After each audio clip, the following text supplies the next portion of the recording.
सत श्री अकाल जी, मैं हूं आपका दोस्त नवीन और आप हैं एड वीज़ा के यूट्यूब चैनल पर। सरबजीत जी हमारे साथ हैं, इनका यूके का वीज़ा निकला था। तो सरबजीत जी एक बार वीज़ा दिखाएं, फिर आगे डिस्कस करेंगे सारा इनके साथ। तो सरबजीत जी सबसे पहले तो चलो आप घूम के वापस आए हैं, तो पहले तो मिलना ही हुआ था वीज़ा आने के बाद तो अभी ये आए हैं, इनकी वाइफ जो है वहाँ स्टडी वीज़ा पर हैं। और सरबजीत जी एक्सपीरियंस कैसा रहा है? सर बहुत बढ़िया एक्सपीरियंस रहा आपके साथ। जी थैंक यू। तो पहले तो मैं काफ़ी जनों के पास गया पंजाब में, जी 10 से 12 जन के पास। किसी ने मुझे सही राह नहीं दिखाया कि कैसे अकाउंट मेंटेन करना है, क्या कुछ करना है, कैसे लगाना चाहिए वीज़ा, कैसे नहीं, क्या डॉक्यूमेंटेशन करनी चाहिए कंप्लीट हो, क्या नहीं।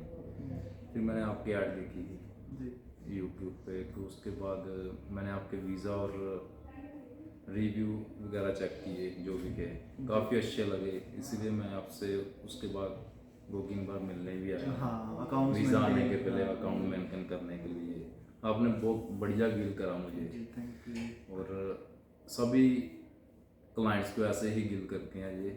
सो मैं इसलिए सभी से रिक्वेस्ट करता हूँ कि एक बार कहीं किसी भी कंट्री का वीज़ा लगवाना हो, कोई इनसे कॉन्टैक्ट जरूर करे। अगर विज़िट करना होगा कोई विज़िट भी जरूर करे, क्योंकि इनके पास टाइम कम होगा, क्योंकि क्लाइंट बहुत ज़्यादा है, टाइम की कमी है।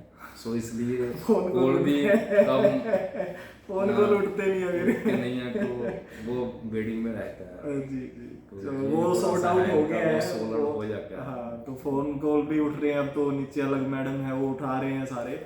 फ्रेश पासपोर्ट था। यस सर, फ्रेश पासपोर्ट था और रिफ्यूज कर दिया था हमारा एक बार। पहले एक बार रिफ्यूज हो गया था, उसके बाद मैं चलो। काफ़ी परेशान हो गया। फिर मैंने इनसे डिस्कस करा, तो इन्होंने कहा कि हम रिव्यू डाल के देख लेते हैं।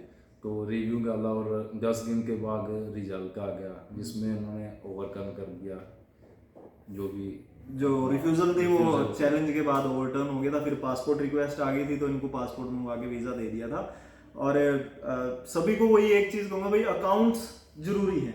अकाउंट्स बहुत ज़रूरी है इसके लिए, क्योंकि मेरी जो रिफ्यूज़ल आई थी वो अकाउंट बेस और बिजनेस को लेकर ही आई। उसमें बड़ा मेरा बड़ा जोर लगा अकाउंट्स के उसमें, मतलब काफ़ी चीज़ें थी जो हमें करनी पड़ी हैं। दूसरा ये कहूँगा आपको, अभी ये जैसे इनका काम है, प्रोफेशनल है, तो आर्किटेक्ट का काम है इनका। तो जो प्रोफेशनल लोग हैं उनके लिए आप अगर सेविंग भी हो, करंट ना भी हो, तो भी चल जाता है। वो काफ़ी चीज़ें हैं, मैं देख के उसमें कर लेते हैं। लेकिन अगर आप बिजनेसमैन हैं तो फिर भाई आप करंट अकाउंट कोशिश करना ज़रूर ले करके रखें। अगर करंट नहीं है तो फिर मुझे वीज़ा निकालना थोड़ा मुश्किल हो जाता है सेविंग के बेसिस पे। और सबसे ज़रूरी यही है कि हाँ, अभी एक डिपेंडेंट के लिए भी बात है थोड़ा सा ना, डिपेंडेंट पे।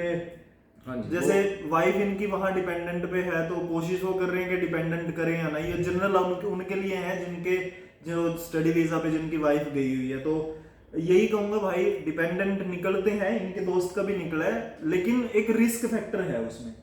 जी हाँ, क्योंकि उसके पहले 2 बार टूरिस्ट वीजा पे रिफ्यूजल आ चुकी है। उसके बाद उसने डिपेंडेंट अप्लाई करा, उसका ऑप्शन नहीं था, उसका निकल गया। हाँ निकल गया। अब उसमें मोस्टली 90% 95% रिफ्यूजल है। मैं भी इसी कंफ्यूजन में हूँ कि अप्लाई करें या ना करें। तो इसलिए आज जी जी, वो आज इसीलिए आए थे करने आए हैं जी। अब उसमें जो है वो जनरल सी बात ये रहेगी उसके अंदर कि अगर ऐसे केस हैं तो उस केस में मैं फिर भी यही सलाह देता हूँ भाई, जैसे उनका था, उनका मैं बता देता हूँ। मेरे पास भी आए थे, तो हमने भी एक बार टूरिस्ट अप्लाई किया था उनका, लेकिन बात नहीं बनी थी क्योंकि उनका एक बार पहले रिफ्यूजल था। अब उस केस में क्या होता है कि टूरिस्ट वीज़ा अगर पहले रिफ्यूज था उनका और उन्होंने डिपेंडेंट लिया, उनके पास ऑप्शन नहीं था क्योंकि टूरिस्ट मिल ही नहीं रहा था। तो उन्होंने ट्राई किया और किस्मत उनकी अच्छी थी, आ गया। लेकिन जिन्होंने पहले टूरिस्ट अप्लाई नहीं किया है, उनके पास एक ऑप्शन है, आप पहले टूरिस्ट डाल लो। टूरिस्ट मिल गया तो आने जाने का रास्ता खुल जाता है।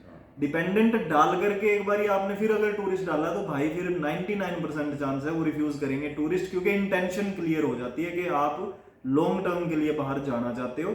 और अगर लॉन्ग टर्म बाहर जाना चाहते हो तो फिर इसका मतलब साफ ही है कि आप इंडिया में अपना बिजनेस या अपना काम बंद करके जाओगे, तब जाके होगा। तो वो इंटेंशन क्लियर हो जाती है। इसलिए पहले एक चीज की सलाह दूंगा कि अगर आपने जाना है, आप पहले टूरिस्ट वीजा ले लो। अगर मिल जाता है सबसे बढ़िया, डिपेंडेंट तो कल भी आपके पास अवेलेबल रहेगा। वो तो आप अगर टूरिस्ट 1-2 बारी में नहीं मिल रहा है, आप डिपेंडेंट ट्राई कर लो।